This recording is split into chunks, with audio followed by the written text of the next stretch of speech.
breakthrough hour. Do you know when we say Mudo and Saka in our Twasso? Have a Dumino Pamua, Nakobra Putu, or the Enyum Abetrasso. No, you know Pamua, now the point on yourself so at Twasso free home. There's 2 more days to go. And I can 3 more days. What do you mean that I can one? Not the VC and yes. Why an echo? We said, Uncle, good morning. Now, I was saying, you are not shaking. Why that? And you are no Oko contest. And Yate. And I was watching, good morning. Oh, yeah. Hey, and run a bantama. Oh, okay. And announce, hey, Medium say video for the day, no, Mosaka Bia. Quick. Good morning. Oh, good morning. Yeah, oh, yeah, dear. So, okay, what got there? Video for the day. I mean, Mr. Minada. Proof from Kabrakesi. And no one who can say you. And no one who can say you. Video now. Yes. Yeah. It was a normal queen. So that was the promise yesterday. And the promise has been. But promise was and you. For failing. That be what for failing? That's what the report, remember. And then he has given the report. The report was the come through. Okay, report of a message no. Come. Oh, my fan kind. Remember twisted near be our house. That's it. Please. The part of your plans for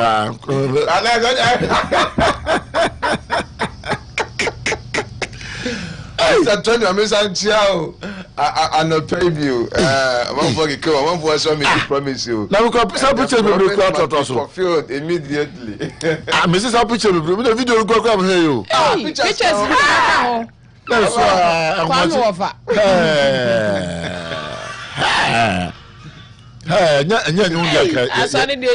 You like a DJ boy. And you won't take what the young yeah. Nani MPs who didn't actually. Or say that is the second paragraph. Team Bomia decided to end all their campaign today. That was yesterday at Menshan North constituency in the evening. Another accounts. One can report. Accounts is underlined. Kwame. But normally no give a report no do be na consider with accounts. If you have you could do have accounts. What you say?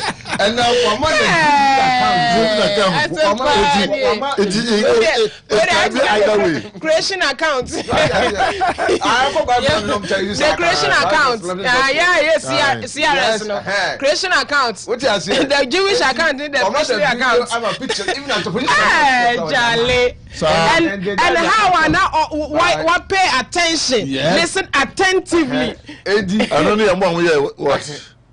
One way CRS no. They are here now for CRS I don't know. The account Christian religious. It is RME. I friends Islamic religious. RME no yeah. Islamic school just 2 years and before no man to be on them. You want say bones accounts no too. Your Jewish account na P account. But is it Jewish they do answer but Ghana ni okay account to Ghana ni dia a bank for brofo. Bank for brofo. Yes. Bank for brofo. Yes. Say court can see a free account so. Account so a bank for brofo. What you say? Can be credited. Sorry. But I don't of see you say. Since I said na secretary 18 honum no. Why I say what be a limited company. And overflow to shares. And Yakutubi. The reason why or just say or a son is also contact say you are part of the company. Yes. Meaning that we are shareholders. Shareholders also no. Yeah, now at the end of the year no. To be a shareholder means say you are part of the company. And in this case, you know, say afunu koko se wie na ebu akonta o se ebu akonta che no hu di si ye wia wo niema ne amienu se mu wia de beba che no is either profit or loss Ati ase. Aha. Say about profiter. And I say me own na bi ntino. Ye che. Say about loss nso a. Eso ye che. Wa baka jo say loss abada. You are zoomed. I can't there. Now dealing with company accounts, they'll say, what do you want to say to him? Like,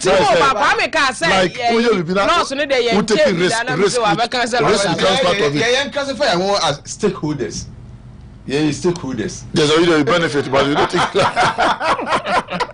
But do you know stakeholder doesn't take profit? Okay.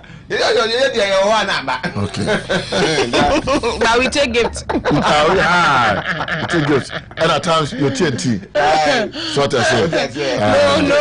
No bassing. So the work of us, my brain. No bassing. Let's say that the problem report. No, me some pen. Doctor Mahmoud Baumia. Yeah. Bye. Don't be shy. Are you okay with the domino? Again, I'm trying to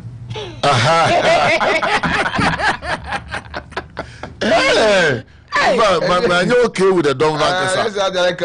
You okay, Papa? Delegate. But sir, I'll come with delegates. But I say, delegates are but no more bassing. Yeah, delegates are delegates are attentively. The bluff, no. Yeah, say yes, okay, attentively. Secretary Tony. Secretary Tony, in your short, listening attentively to His Excellency Dr. Baumia. Yes. In your short. Sintrama, you say, Assistant Secretary there. Brofo there. Yeah. Hey, I'm panoting you. Yeah. Attentively underline. Attentively. Listen up. Yeah, attentively. About your pictures in India, not domino. Attendance be mood. According to pictures, me according to no is seated. Yes. No. Video did not arrival. The video was arrival. And on so. Yeah, and that was DMB on arrival.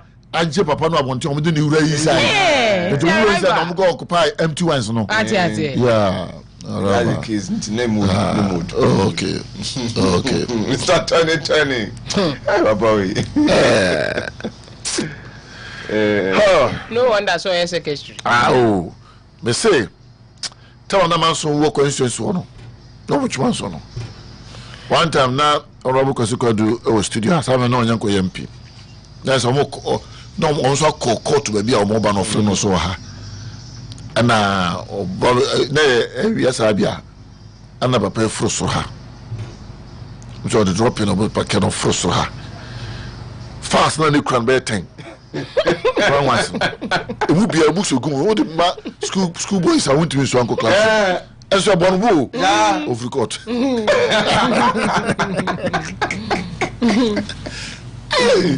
Hey, when the judge in one year more ground you man. You are more than the councillor Nankasa. Kakot the making lawyer na Peter Gunubo. But what the secretary on one Nankasa Gunubo. Say the plentiful say your friend say. Yeah. Na I saw video number be on arrival no. Oh, for crowd arrival ni. Oh, for the day ni mu. Oh, for the day ni mu. Na for the. Oh, for. Nko fo mi no mo jije ntata sa koye no. De bia so mo na no say de ni chim. Oh, video is na ba ko ni chim. The video no, the video na. Oh, fo mi no mo da da so wa sa. I go for. Yeah. What was the yeah. Never debut. Yeah, mi channel. Dr. Matthew Poku Yeah, say me ba debut. You man at you. Then we just say what to say. Hey, you're not doing that. No one will be found with video now. Oh, I said, you want to know. Hey, Joe. That's how we just say, but I praise you as what them going to be. Oh, I have a Pentecost for Christmas. You make it. And then you will come to YouTube. And you go to your Yes, that's how you from twice here. Twice here. No, not one. It's a jama. Okay, 6:30. And let me say it's more or less. Maybe don't come on those wrong. Nature Freddie Westmill. Yeah. But the point of the best, the point, bro.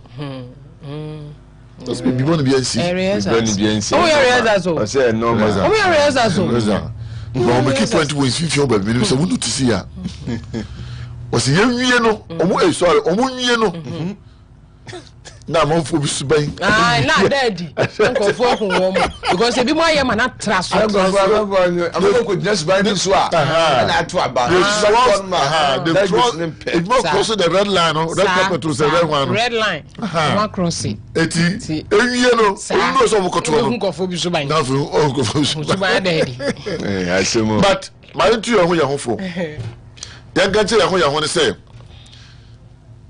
abato abosom sam eni duabo nya adwuma abatom 2 minya video bi anopai na video no se be se mekan comments kakra wase kakra wa he eba no ayi na attach to it was the elders of Kusag has purified their gods and praying that they don't hate MPP party but Baumia they say anyone within the Kusag area, it doesn't matter your ethnic group, must face the gods if they attempt voting for Baumia.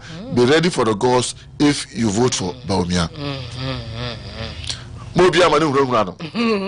Mama yo kwa kwa gods ni bibiara. The gods are not. Tete no me ati asese. Be fo ba ye wa na okrom ni. Oh yeah. And they no cre. Na obusuani enim hu bi. Fo enko mo kan. Na we video na do obi anto mo kasa no. Enkokorafo asabi omugi na wuo. No mtete fom owi on sorry de okasa no aye MPP no atibo omia MPP no womia de anika na mewura ho e de manipa no mo nam circulate video ni say one of them is a NDC t-shirt na MPP ni woni age o share say eni kwame NDC ni bo triso na wani aje share Na so share say do in favor do do bi kase ase do bi am live bi ni am fo bi la sisa ya na mo tiase e kana muso atemi so yakoye no we check na we ni edman bi say e bi na NDC wo mu ne mu bi won mo enjoy to say the part na MP vo it is a store e remain say am no problem but asemo but let me the videos on the video kasa ndia wonte ene me na dawo do bote mu aye MPP mo asate Baumia MPP na wo hwe grofo na gira ho no benim so bukura be na ntia durufi kura menim o magogo o pagana me ya rasa nkokrofo no mum na be kire Ogogo to say baburu na wo DCC papa bi emekia menyo so obema sa de wale do ana meka se woni gidi omma anya adwuma na da bi na Baumia no why allow the gods to fight for themselves never allow them if they can fight you then allow them to fight for themselves na as I go so me tell you mo anga se be president 1984 because first time me come krum I want my de bia ba hifie du adan akocha kromfo a omakubi abosom okudiva e da cross awura ho ana so yafa chombo bosom ade go chim bosom itself what anya no wan free ewia no de no yes good morning biom good morning I say oba yeah as well okay you are confirm be bia bo o mom tiga na some health insurance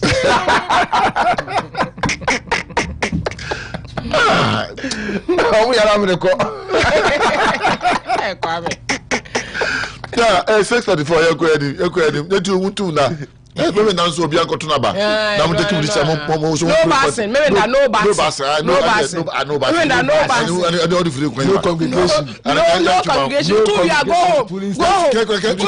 home vote and leave go home and then fa and 635 was a former managing director of Metro Mass Transit Limited Albert Adubai has expressed surprise that a container of spare parts supplied by Dutch firm VDL remains uncleared at the port more than a year after his exit from the office. Yo, and now quadanti na obade nyame ase Senator Roma wabie and then so e dia mayen na ma chia akua ne kwakufo na makacha mo se medomo papa sankanyamo a anka wiase de dede titru pa ne Ghana kama mabi yes you dey na kanya de na no anya da we no me kosa me ne ko kasa na odide wie ana waje watermelon no papa no de ti window mu ana waje mframa kasa wiase de especially Ghana especially Ghana de pa na nyame fat mi chim to Ghana so jafo yere de anka mi chiacha mo de no kwakwa pe wi an makofo bi e na ne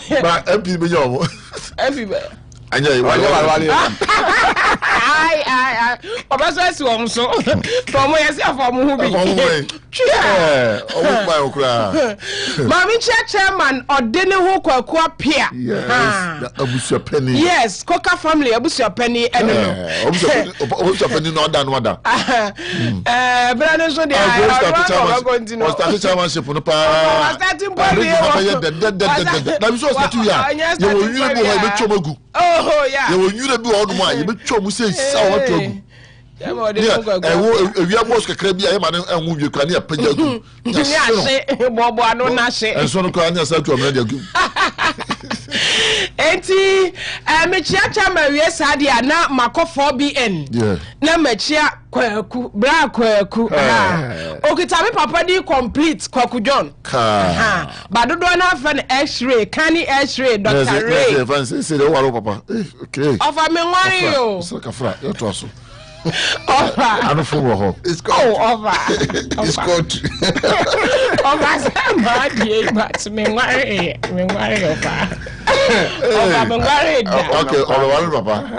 Offer me papa. Me see madam for no. Oh, okay. Kwaku kwashi. Kwaku John. Who is my time? Me nyada for ba. Kwaku John. Miss Matram. X-ray. Oh. Kelly X-ray. Dr. Ray. Me. Me am dey go me am dey go no. Mami, Ka bi just move. Ka na be ro mata dia na poya. Asa be to. Mami to aso ai. Ade akwa me yo fe. Mani nye ho. Two times you. Wow, 2 times. Obakwa crap is odwane. Era de kwame. Fa. Sure. Kwa ore chi. Avenu ye kwa ho. Avenu wo ze ye kwa ho. Cha se de dai. Wo hu ze ye kwa ho. Avenu wo hu ze ye kwa ho. E goma so this so ka bi ye pa. Ya kwa mi ye. Mami kinka. Over mami to me ndia went to us. Na can you managing director at the Kufobas? Tanya friend no group Kufobas. Metro Masi. Papa dubu ahin. And I watch say one free office 1 year new. And since some of the gu ni so on tiase man force work on na Metro Mas ekatom. Afenso kura no containers ya Metro Mas for their papers in egumo papa na wantumi anclear containers no ana wagya ho no mo containers Metro Mas atete apansama adubu ahia ana wacha se tie sa container no no kura spare parts na na containers no kwa na nya ba ko pe na doso and ye clear ya na card spare parts wo na no shipping lines no esika no mu demand no na no den enti me petition kura akoma transport minister so ni shipping lines ni kasa no mutete ne so ka ne so enti na nkomo ne kura ye di nkomo ne duanimu na Ghana for ya kaka kre bi na gi ya clear ana Ghana for so adwuma so ni o ma fa me na adwuma so ni enti yanko no mo pe ye nyina kwa na ma ba afinie ba bi edi nkomo ne duru man tumi anto aso be sinne ye clear containers na me am bom so boye me am dey a member of parliament for Walewale has condemned strongly what he described as an unprovoked assault by some military personnel on a journalist and several civilians in the Walewale township. And the MP do man for mo awo Walewale bato MP so Mahamadtia Abdul Kabir. No, but Vice President's office. Yeah. One is in the book for and what you are tin the Bible and tell what you say, no, Dwada. anyone one kro nu ma soja fo bi o wo mo efri bogatanga ene be sen akotama omu twam cars yi mu bi ene wo mo ekọ afa mu do na na bobe ewia be em say 1 pm wo ma bi no mu du kra wala no omo gina ya enkofo be bo chenko dia omo di nkombo ya media journalists ntuni bi eka ho na abidan bandam makwakọ bu omo bo so obole bi omo yo bibi no mo bu omo bi ani obi ahwe de ono ka no de no ka de ampini kan no so mo bi ahwe ena omakọ bu omo funfram ti assemble na work and churches and also destroy belong same. According to MP, the soldiers also destroy properties belonging to the residents, including motorbikes and commercial vehicles, leaving the town in a fear and apprehension. In the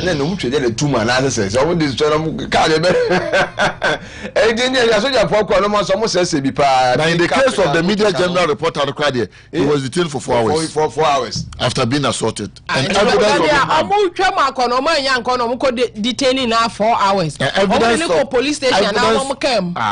evidence evidence of the harm caused to his body, which he had taken with his phone, was destroyed. What I say? Oh, I'm just having video. Now, video. I'm saying, what's having video? Papa phone cry. And so one more SN is what a mood leti cry at the Efris. And upon us, what can I say? The year 2025 February. That's 11 months back. I saw a journalist. No, can be. And I mean, who I said, I thought I've won a robot.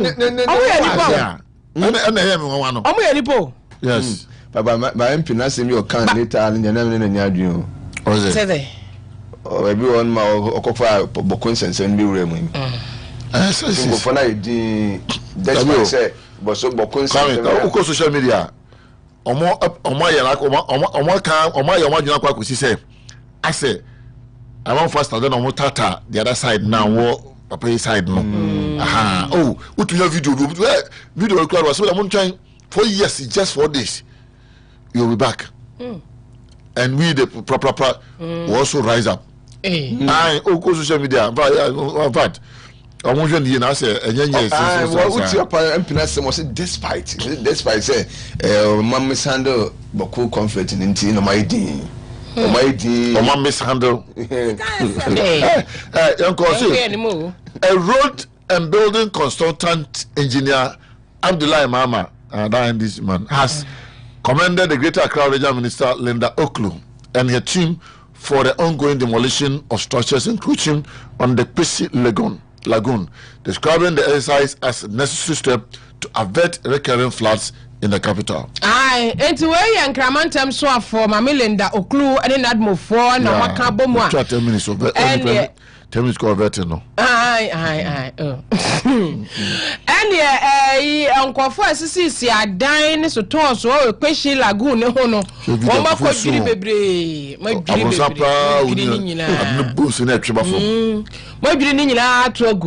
was saying, come maybe I'm going to say, Jefa kuba bitra ozo for compensation. Na sami ana papa we building consultant kwan ka ho kwan nyina ye ho engineer Abdullah Mahama so obonsa mama me no mama me turn up esan say oba de bo ne nsase no ho oye nhyehyɛ to ho se de ba ya nipa ya ba betena so ye ho nkire ba bi wo ho ma ya afro no kire se sensuo ni to a ensane nkoguo na asase ne nto ne bo asea nonom bi wo ho akro mfimfi oba de na nim se kro ba ba so ne nsuo da kro ni mfimfi o ka se de ntia onim ne ntia oye but ye ba ye ensuo ni nyina ye pese ye flow so ne ye tena so ye tena so wi a enye ensuyire de bekun enti ma me na dwiri a wadwiri. Ministry of Lands and Natural Resources has announced plans to introduce a land banks initiative to secure land. I don't know. If you building consultant. Building. And then if you know Linda, they are near you. One person is reported a number. And then me and One say year for. Now say I cheba no pem ko na msu o mi hu ya nka me manungum. Ba say I pay the other than no ba mi no. No ba mi utility baako. Ba no pay the no the hu na no pay the say then am pay them chance nanka mi hu say update mi say kama we ne ka ho ye dey. I so remaining we because me to say nanka na me selection am so no because of we man for we no. Sir, because me na me ye me dey na me ho na ba ko ne kai ba ho dey ba ko kra me dey me ba ko kra sana pese me anti bonus em ba fa sana me ko yeah okay system kra ba ye say I say wo cha ho no nsi me say dey we nsi mo ha no ya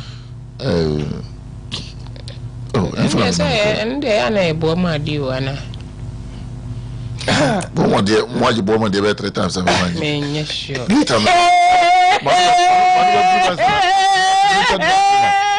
yes, the Minister of Land.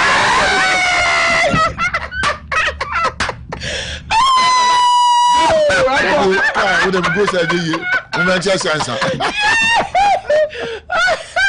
Hey, with them go.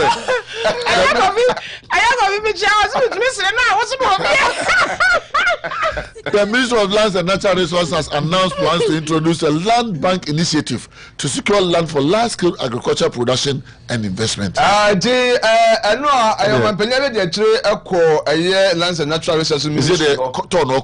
Is it torno? At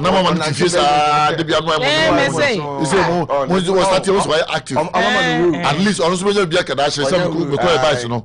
Yeah, we see. But I say, the son of your but me advice be deal kuma de me who president vice president what is say bini baby and the after the work when you obi amasa after the work when you for 10 years going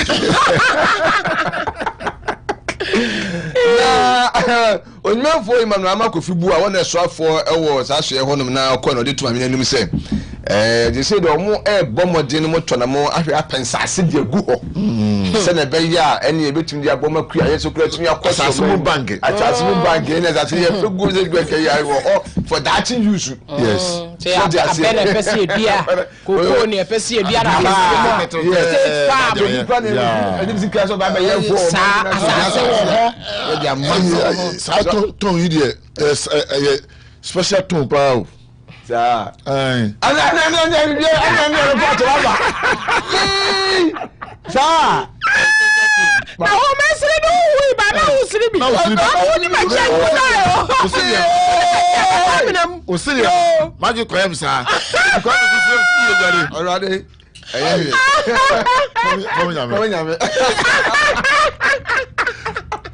yes, Dr. Mamadu Bamia has strong backing, and the Bantama constituency with 15 out of the 19 electoral area coordinators and 14 of the 17 constituency executives publicly declaring their support for the man.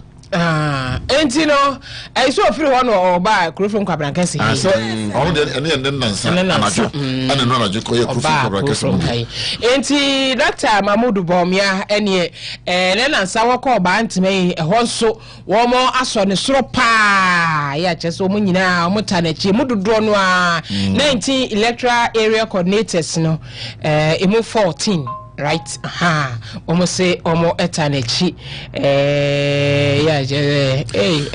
chama fifi klasu ebia enu me da kra no one kan no mo kra sakra mo say I sakra dey betimi as are you for research no my ya but me nya 45 point something papa I can enya 37 point something and a Brian Bar 5.2 and undecided for 8 undecided room there no problem bet me we and one winning direction we conscious so 8 bet me we need be half for the 16 we win pray. The Minister for Lands and Natural Resources, Emmanuel Amakofibu, has announced plans to comprehensively overhaul Ghana's mining legal framework as part of government efforts to sanitize the sector and promote responsible mining practice. Responsible you. Responsible you. My Ghana, sweet. Hey. And I mean the thing they could video. Kenny. Yeah, why Mama Kofi Buana? Mobile money. Network be interrupted. I'll buy rough kakra. And lay rough for the declare. Alpha. Oh, Yanko. You're very penny. Hey, come here, come time. Come. I mean, come,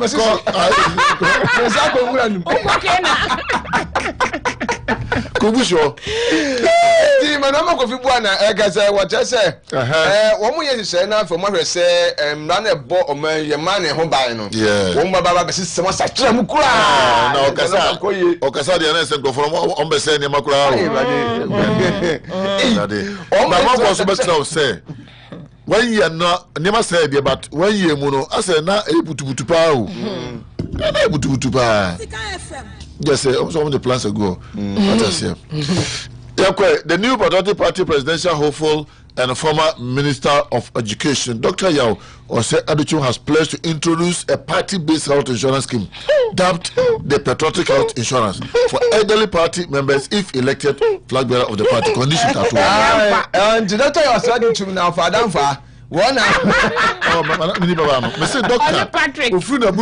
Ghana. The first station of transfer interview na first station of transfer Santoma Mpuntu HFM. Madam for 50 yeah. Now one Thomas Kokofu. Also a chef ankasa. On the fat on the chef no chef.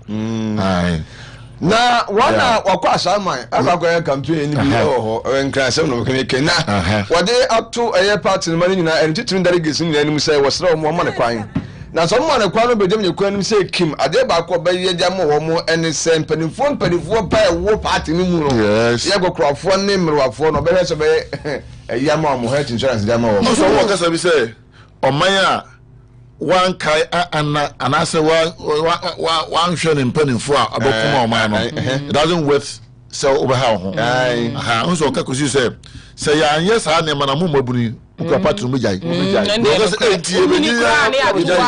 yes but say ne o say ye hwe party gokrafo ne o na mu nya yampa me kum hu kra ma party kwa na that kwa baby mu yes no ma bu wa me yes adwini adwumpa just say conditional yin so no she yin so na conditional one. Yes, we are my women. Good morning, is coming. Good morning, Hima from good morning. That's for Abuaje. One great to technician duty. That DJ Spartan. Have a great midweek Casapraco show. Crofrom Caprakase Edge was super. Over. We now have Sikama Hini Company Limited with 4 directors. 4 directors. Namely, names number. And we will never run at a loss. Wow. Yes. Yeah. Yes, prudent measures, but prudent measures will be in place. Yes. But yes, board of directors also have to take risk. Very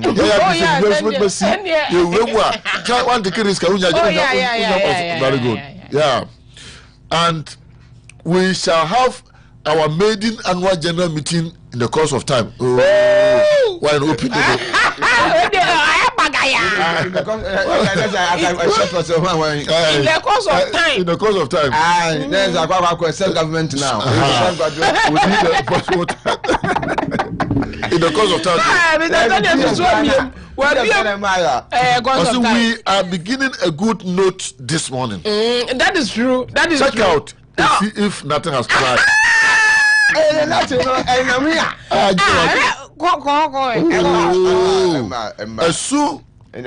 Sue, God bless you. God bless you. Yaminko so adon yo kese na ehunam kese. Kese de odika de ma.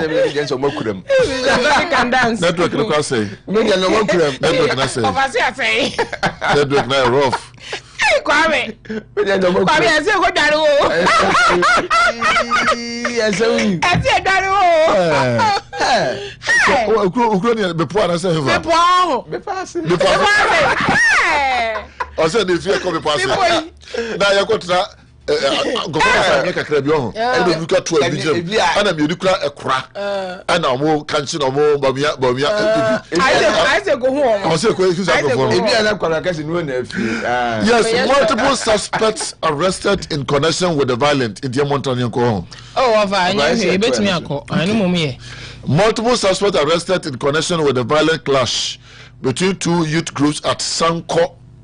Hey, and whenever have been arranged and remanded into prison's custody. Aha. Enti achasa enano kwesi ada no. Yes. Ena maburu ko mienu di bo ani e wo Sanko ya no eben winiba.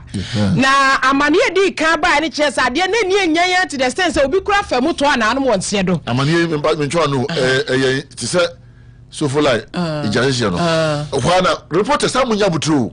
No to the cut 10 cars and no me pem so cut 10 cars me to so da be 35. Omu wuro 35. Ya mu minya butro ya ma de bom. Mu minya butro mutu asa mutu nkrofa koma. Ba me to so. Enti enai apostle for the one man here aba. Ya omo chese.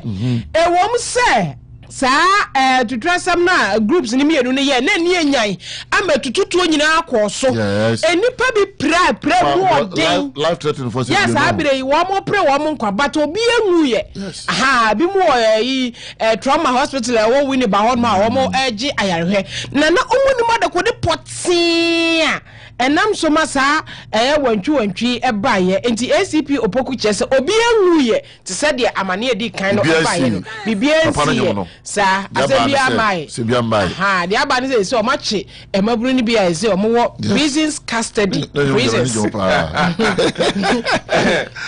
very general pa na trauma no o se area o na center si no ijanya nwa so kusi trauma center o de ye isi o akwa ne de masa ko ba dia oh masa don't do that so yes wonim yes sir you know over from me wonim tom different you know open with you wonim tom different yeah ranking member parliament budget committee Richard Champon has questioned the credibility of the minority in parliament following a recent press conference in which the group vowed to hold the government accountable. Bakasmo akasem don't so on accountable. Owa me ka se kwema da ho Pedro his kan so ankasa kwema da ho afi kwema da ho awura ni yakopɔ hai ashimi aba bia ba front you grow gidium awe kwema da ho kwema da na aza ni say you who go for no more you know no more pay so on more pay mo bia sabe okay say ante kasa ni ti sa ni be sa go for mo pay mo si Richard Champon were ranking member a year or mine parliament's budget committee no so now one watch say no and na no kra na no ana MPP amanyuko no onefa no wo mhye de fie no mo dom sahne ejo no kwese trofu isi emu adayi a wo me hold government accountable tabani be bu akwede bibi o me bi ese mu bu ankuta check na agodabu ana afanyo mko kan ana wacha se na mtu mu na mo kasa asa mo na mo de mu credible agodabu eduwe ko mo kasa se ye gba ko danche mo ya no ma mo ase na mo ja ho koi mu bu ho akonta ya ba ye no ma yi a mo ba be ke kakase ko fune mfere o mo mfere kura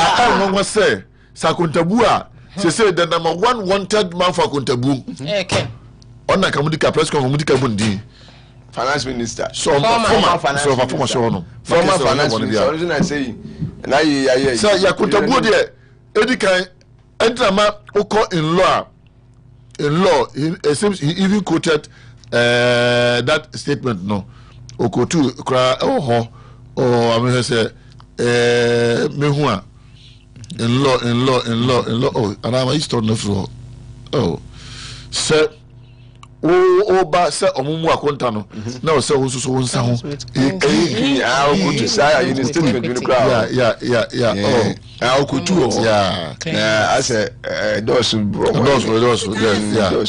enti ore ento asonko enti wadaruma o sit down the press conference no kamunika kamuja kura so mu press conference yeah because mu dika kete Ghana for say ya ne kan for that kasa say ye mpema nso akuntabu de huhia chomra no mebu akunta anu yibu a omeyi afi awie no ayam na ba no so to so na do futi anu asa ofurata ho kese wo da fie ba ofa say ene se te kra kilo frata de wa ne de ye hwesa ba bu ne de ena mo so wa do so amoye nje de am se mebu akunta masa amen I say mubu. Okay, what do you okay? Okay, and was it why you delay? The chairman of the new Patriotic Party Presidential Election Committee, Joseph Osewusu, aka Joyce, has warned that no group will be permitted to congregate at polling centers on voting day during the party's presidential primaries. Yo, and to where NPP. Chairman Edema Womo Presidential Elections here by committee no Joseph Osewusu Joyce and what you say on the day no Saturday I be one Saturday morning when I wake up on my bed it was said assembly but today my mentor masem so I you mean so depa my talk come NPP so come official party so won here yes na o just say day night on beto abada e me da e be no yes omo makwan amakuo bi ahyehyem be hu na nipa kuo bi gina ha group bi gina ha na dabi ukwato ba wi a yohonu ni governor be ho e bia yohonu be ye okay ukwato ba wi ago kofie yes afai no passing cash and so said delegates na me bra na pass bi aba na be hwe obagu kai promise bi a call so mention of baby bas ni fi stand by e ba na call police hanuma electoral area hanuma hana to aba na ko gina mo am na to aba nipa biensa me yi mo ko to aba isa be ku bia sen pan lusu na ro okra ko di ye ji siga ina wi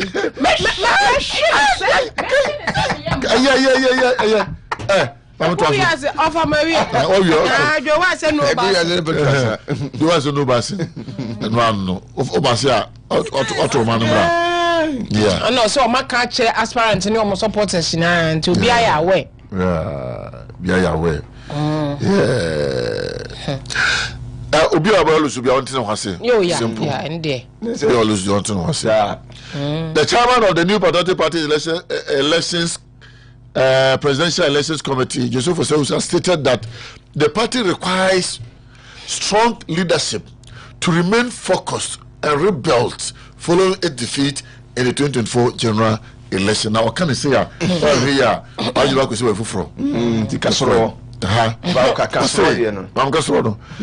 NPP need a strong hand to recover from 2024 defeat. I don't know emphasizing. Strong hand. That's recover. Yes. Because the money say blue 2024 elections. It's a money and say more day. I know what they but someone what was so what you call to see strong leadership they say the same move. Yes, more day. So what I say? No, yes, no. Yes, no. And yes, no. The papa kika kro yi de. That I say. Entiero Joyce no, one no na oya chairman e de ema MP Pemiko Presidential Election Committee no. And na was say the MBM kokwa amukoi, ade ba kwa mu hia pa. Ene se mo benya obi a chese ni mu otu ni nsem wo de no betimi apagya mu di mo so se kikro. Na say ye ko eno bo pay na mo nyina mu kobi esa 2024 na de fa mo ni so de na ano ya fa mani so enti me fa ma bra bon to chacha bi emo oyi yesu wonjene say de fa mo ni so enti amo fa di yi to chacha bi emo na am ara ho ka story na ara ho okay story na ara ho okay said your no na why emotional and not they cast. The chairman of the new Patriotic Party Presidential Election Committee, Joseph Osewusu, has attributed the party's defeat. And to go back to the first one now, so we hear strong hand. Well, yeah, you will misinterpret the strong hand now. But you don't say the chairman of that committee, Joseph Osewusu, has attributed the party's defeat in the 2024 general election to the impact of the domestic debt exchange program, particularly on the middle class. Joseph was saying, "Usujo wise, and that's what Kasa was saying." If you can say, lose indigenous, Koku and or Trump, you was there. Joe Wise say. DDEP, you know, say you wine or mamma, so I'm going to try and cock phone to former Chief Justice Munyan and Tam was super attackers, Bobo, Yaquatina, or just say, Sad DDEP, you know, impact not Sabra, not Cadibaba, almost Susan, and Debano. According to him, visible public dissatisfaction, including protests by affected groups, should have signaled the extent of voter discontent. I said DDEP, said an uncle for Casa, one in Cochrane, one of I saw the picketing. I saw the people involved. I should have realized that we were losing the middle class. Those who are talking blah blah blah, where were you? Where were you? Yeah, who says I didn't know? Some was I who he further attributed the loss to lower voter turnout, noting that reduced the participation among the party's support base, negatively affected its electoral performance. Party for them pianco, police station, now what me nana just ebikana DDEP ntino onya drone can go do mabia is what that them na me boka akan ho na me ngoto aba African Policy Lens APL has released ADA about to the several what is a number bia na you look at go see wa ma percentage no amane the Okotun was 61%. Yeah, APL polls, but me list MPP flag bearer race was 61%. Our story no media. African Policy Lens has released the results of its final opinion. You first wonder. After you second wonder where final opinion poll. Ahead of the new Patriotic Party's presidential primary, showing former Vice President Dr. Mamadou Bawumia in a clear lead, following nationwide engagement by the aspirants. In the first one, of Central France, Shadona Musa Damkwadi in the shadow.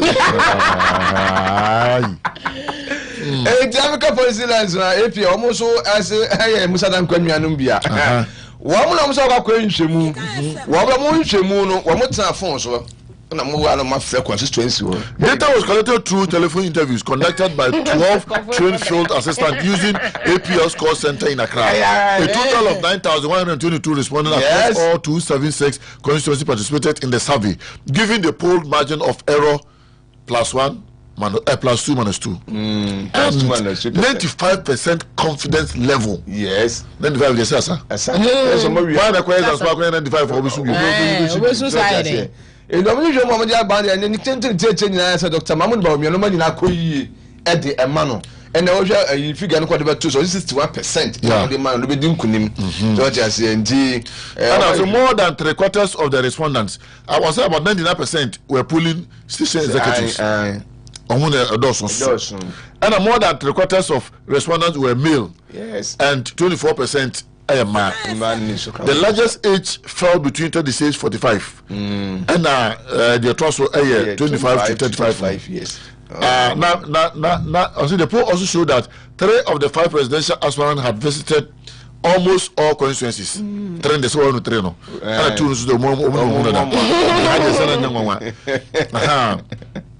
About 80%, but Obia couldn't see. Also, about 92% of respondents said they were physically present during the visit of the aspirant. And James Tony. While small number of number followed the campaign through the media or social media. Of November 17, 18. On message delivery. Respondent rated Dr. Bawumia as the most clear and convincing, with nearly 70% saying his message made the strongest impression. Among one say when I know the message.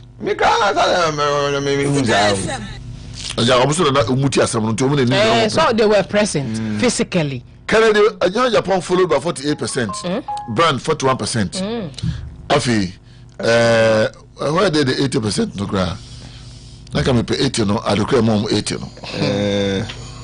But yeah, you can't restore so. And Tido can say, but maybe 80 no, or the push so. The poll also showed that 3 of the 5 presidential aspirants. One is now. So to cover 80% of the constituencies. No? Yeah. You call the next story. Because stories from Papa. A member of Parliament, Mr. Danko, no way. Oh, okay. A member of Parliament for Bantama and former Minister of Roads and Highways, Francis Asasubachi, has urged the new Patriotic Party to retain former Vice President Dr. Ramia as its flag bearer for the 2028 general election. Man, or say it will be most unwise underlined not to retain Bawumia for 2028. Enti Bantama and Subachi nie and Ochre say or catch a delegate say and your papa my party no can you unwise. Can you was it any Sunday? Very good. Say Obey Bawumia, so we need opposite of wise. Jimmy so unim nyansa and I know opposite in Jimmy to make to wise to add you and making it wise in opposite Jimmy negative Jimmy Sam negatives Monto abane Bawumia enti mon retain no na say ayi wo say bi mu ne nam no makaka say wi nyina Bawumia eno de asaso bache ya yete yakura ya nyi ntum da say Bawumia nko na ma mo we ye and na Jowa start to ya boka ho bobia ya na fam de wo bobia I fancy adabo o say me am for 200 na apply for scholarship o apply for BBB man card ku de no and okoye man just 5 slots and all the 5 no 5 ni 5 na 195 omongoto omonko 195 are the enemy omonko I don't know what is I don't know Bawumia obia na fam de na mo we ye why sure they have found the case ko this road the number exactly how they work and put back so there's no confront to so yeah ba amfa Executive Director of Global Info Analytics Musa Dankwa has expressed unwavering confidence in his organization's pool ahead of the new Patriotic Party's presidential primaries. Into Kosoroma was I'm not shaking. Yeah. Dankwa declares ahead of the presidential primaries. Yeah, same Musa Dankwa look at the be back. Aba to the what Dr. Mahmoud Bawumia say who lead the front runner. And it's a walk. The man for me say I can't no. Me control me. Enti ade uje tube still na the okra wood as was saying yes mo ikrem he remains calm and unshaken despite the various opinion and prophecies surrounding the election schedule for the January. Yes, I'm not shaken, not the slightest vein in my blood, vein in my blood is shaking, and I'm absolutely sure. He recounted a friend from the central region who reached out through WhatsApp, expressing concern over the primaries outcome. Dankwa responded reassuringly, even me, I'm eating and sleeping, so he should relax. No, ejina kono na no Musa Dankwa no ejina. Ono ejina kono na. Obi kono ba gama. Ana wa take side. On argument na no prophet na Prophet Bernard want. Meanwhile, Prophet Bernard Nelson Ishon, founder and leader of Spirit Life Revival Ministry, has linked a series of past prophecies to what he describes as a divine confirmation regarding MPP presidential hopeful Kennedy The prophet insists that nothing, including rigging, can change the outcome of the election, which he claims Mr. Japan has already won in the spiritual realm. Meanwhile, we are not in the spiritual realm. But we are not in the spiritual. We are in the physical realm. They say, Michelle, good morning. On the kind there, come here. On the spiritual realm, Omega just yato.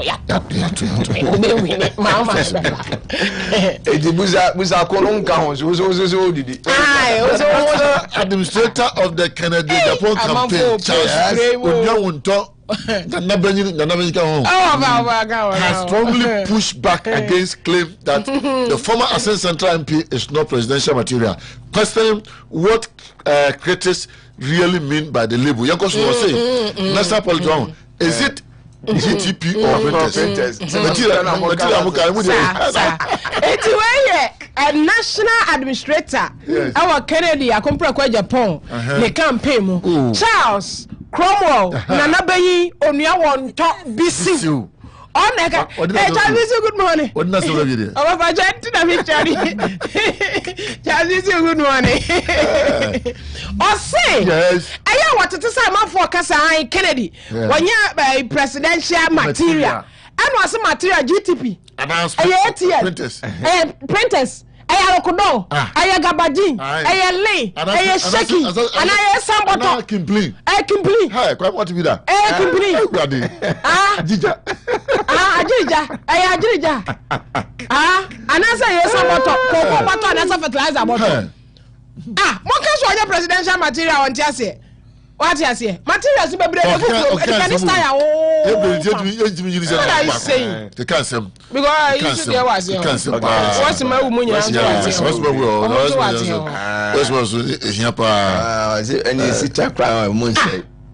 Former National Vice Chairman of the New Patriotic Party, Freddy, has taken a swipe at former Minister for Environment, Science, Technology and Innovation, Professor Kawafu Pompwate, over his description of the MPP as a fake part. And the current national chairman calling MPP a fake party is irresponsible. Current national chairman the MPP and you kono you are Freddy Bray or so besata. Oh, the trouble to prove. Whatever other from Bob Watson was what was a bit to one was MPP fake. So that's it. No, to me, I saw what does it mean? Oh, yeah, where am you putting back? Not so that could be one of the cancer.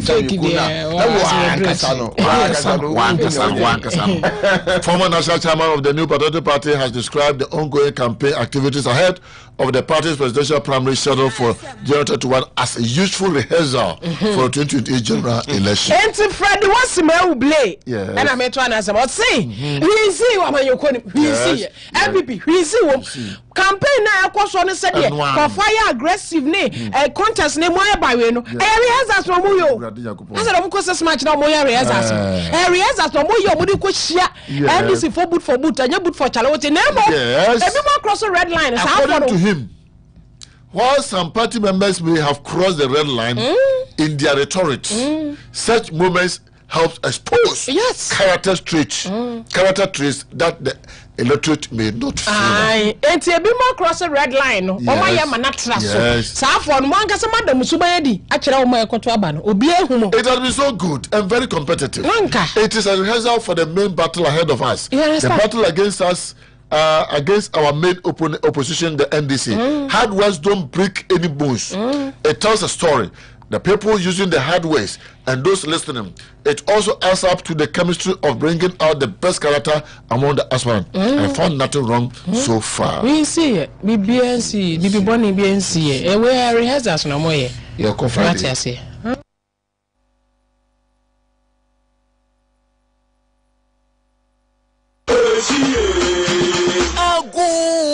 NPP adishima mamincho kwanya obefa so a obetua woto na buoma manyuko na gina ne naso ewo sikase ne wani mu nan meche 4 categories: bronze, silver, gold and platinum. Busumi bia bronze members ebetua 2 Ghana cedis, silver members 5 Ghana cedis, gold members 8 Ghana cedis and platinum members 10 Ghana cedis. Ebia won fasode a etechi meche benefits nani tua no so simple. But star 920 star 270 hash. Aye, star 920 star 270 hash. Net them. Eye contembrantem. Emuda ho fine. Esansu ye convenient. NPP. Eshi rado.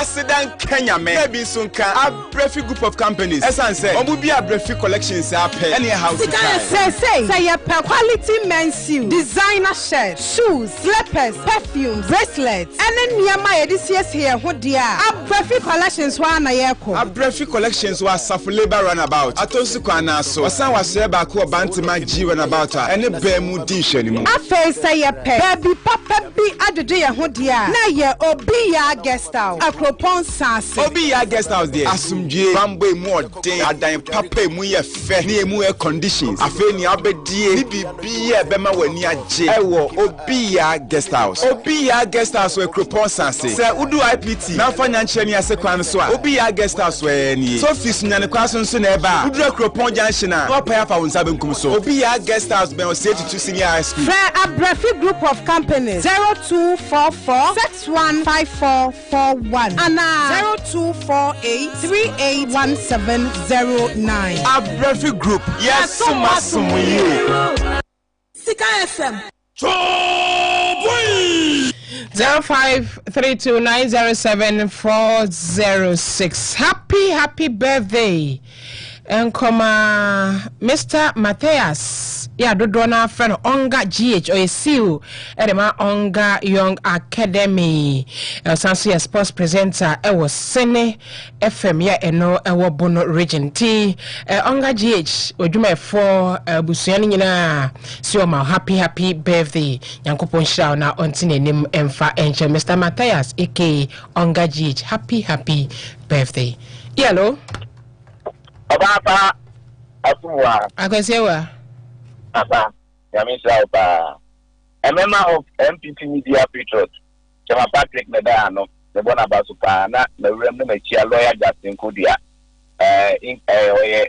still maintain general secretary na Odubamba national vice chairman na Obapa Yami Aduma member do and friends delegates free Ekwakotwaba Amadi Edichum former education minister no abẹ flag by ama MPP no in Kabumpa aba price in there a bit more for 2 minutes every abamboni them na obapa nipa 5 gina you nipa ba pa ina ene dey campaign yanko bia ina ene campaign Dr. Richmond kwa na di ni nyomo ye the campaign sai yate that say 0532907406. Hello. Hello. Hello. Ipacho mwacha pa. Nje so Hamza. Me kata sui sa shubwa kupe. Na mamencha yura Kennedy akupe fun Japan. Onona ufo ba bia yemfa mra na yem omuto ba maye. Na mamimka ai Charles bisu je ne kakra. Ndese mi disafe amuka presidential material no ana mi bisa say the presidential material ni scientific ya bisu bisana obi o ye presidential material na the document tuna nim una o hwe ba bia o hwe enchen ba bia cross a room not the PS so come not the so na watan nti we mu say to mo dia de mo a o mo contract bi o ya to ba ni wi na say nkofo wa kan mu no new China West Kra so consider defeat. No na ye kese nkofo say ye wura credit on Japan. One to one fitter what the document to anima o sham e wuri de hom bia ansa na o de PS so no asan. The to ban no make him fit that the Kenya wa yiwem. Okay. 0532907406. Hello. Pacha intio. Kwa smed. No ma chana pa you. Arapai na mecha pare amu abaso na gati agubacha ubojuma na mecha bit delegate ya say ura nkoma ura juwa tidia ya mpepe yo bi obama partner strong ya partner to ko tell person we ti be chess balo e na pokere do na Japan e ti ya won say Ghana for na be ura bia ya gale bia ma ba na de sombeto e jonu ni pa Ghana for Ghana tu so ade me kredie bebu mana sise mana na ko na nim also the bia juma ama na ke ogaye bia ye that bia do ni juma you bet na kati na so ya for for the delegate to mo 200% for the to mana Yana for so much no man ko nim da. Okay. Yeah, that's the so ba so kwaku. 0532907406. Hello. Hello. There. Good morning. Morning. Mas o me kan say na say the Ghana I dey say na before they can music am try ka na mo je ko say to yes na mo ba me kan ka mo mra na ju apa fa ma ba no je say this bi o be ba bi an problem bi ni o ba no say na mo ba say me na mo be ka bi o say be ka bi o ko am try agora DC. Okay. 0532907406. Hello. Hello. You are very man. What's your first time right? I want to say, Kojenti. To do not pay. Boom. We do not. No money here. I saw them any pay. They say we go. I mean, come tired. Now, internet president, Dr. Alhaji Mahmoud Bawumia. They want to be the Tia Cobra people. So, I got a problem anymore. That means that delegates need to move to them. Edi amano na mcha wala ko fi obi ebo to be empty and na ko chama for you na chama do na you ko dia fe be na me akun say that's so about so 0532907406. Yellow pacha ete onka o sika efe yeah te onka abu ma mo ncha wa ya baba ko mi Abuma wona nko foni na mamuncha obia na mincha editing temu fwa na ko sida no awa santere na me ko cha captain tabari ne araji injena na security coordinator obo ya je papa na security coordinator ajuma fa obo diwa santere hano yebe bompa so bia bompa mamu no mutuma santere an konkoda di afa ya ka so sika a ye mutum sika ba hat adima wa santere ha nuku lulu wa moya wa santere ha ene na ko na sama moya wa moya di na to papa apoma me ka ya kaka me ka na entity for the throw what the position wo na o we dia amma dia wo pa wono timi ye na pa na mo position na mo kontoka mo position pika mo wono sekanya na dia wo pa wono dia na to ye era so ba so 0532907406.